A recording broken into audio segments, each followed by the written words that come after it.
Good evening, everyone. My name is Jim LaBuda, and today I am going to give you a swing analysis and what we can learn from the 2018 Fort Worth Invitational champion, Justin Rose.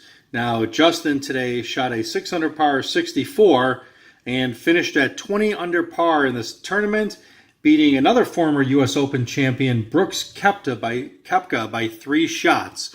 Now, Brooks finished at 17 under par. So what can we learn from the Fort Worth Invitational champion, Justin Rose?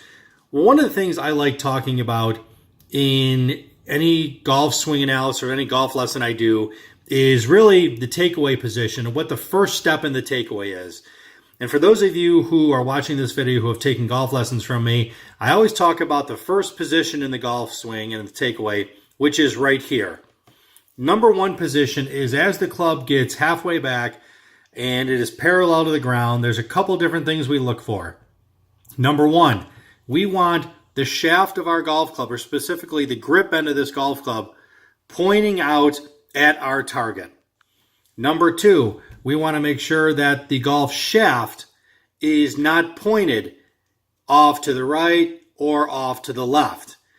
Number three, we want to make sure that the face of the golf club here, or the toe of the club, is pointed pretty much straight up to the sky.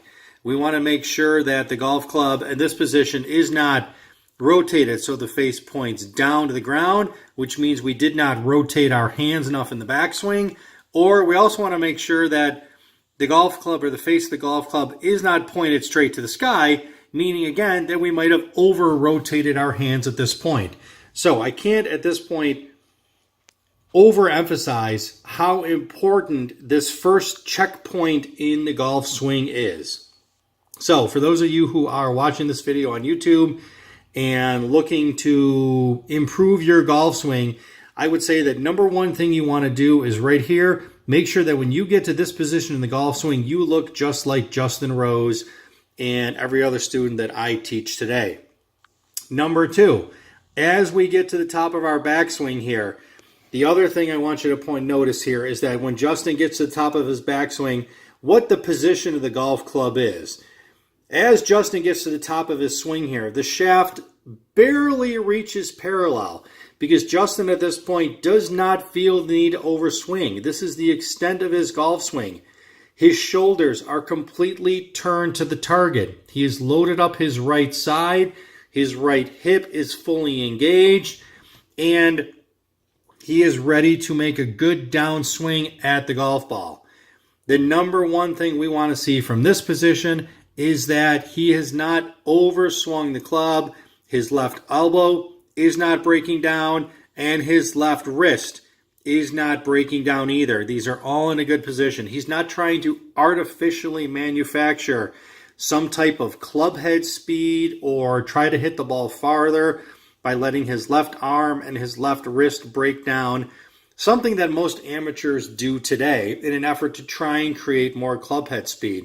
Justin's got a nice, shorter, more compact golf swing, and I guarantee we'll hit the golf ball farther than any amateur on the planet today.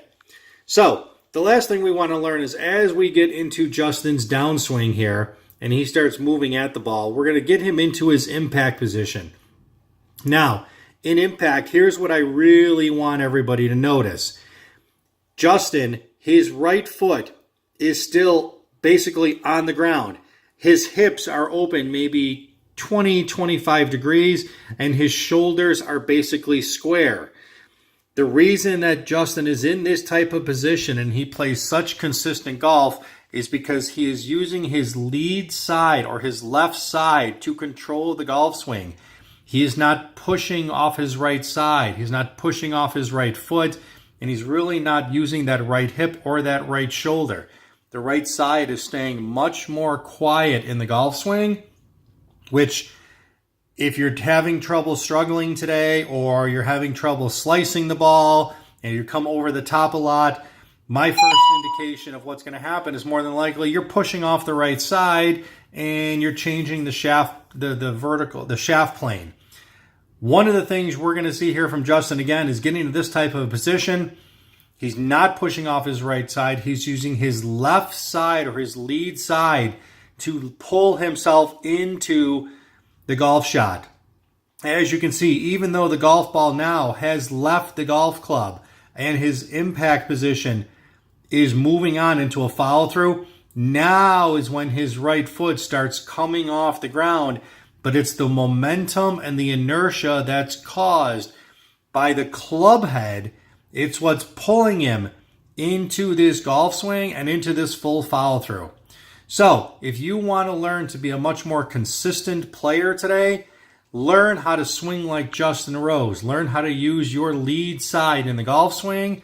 Learn how to have a much more shorter, compact golf swing and use your lead side again, your left side, to pull yourself into the swing and not push off the right-hand side.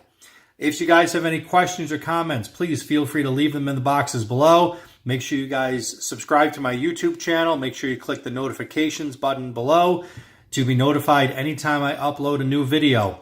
If you guys are interested in anything else or interested in private lessons or online golf lessons, make sure you email me also at Buda, BUDA_golf @yahoo.com. Thanks very much and have yourself a good day.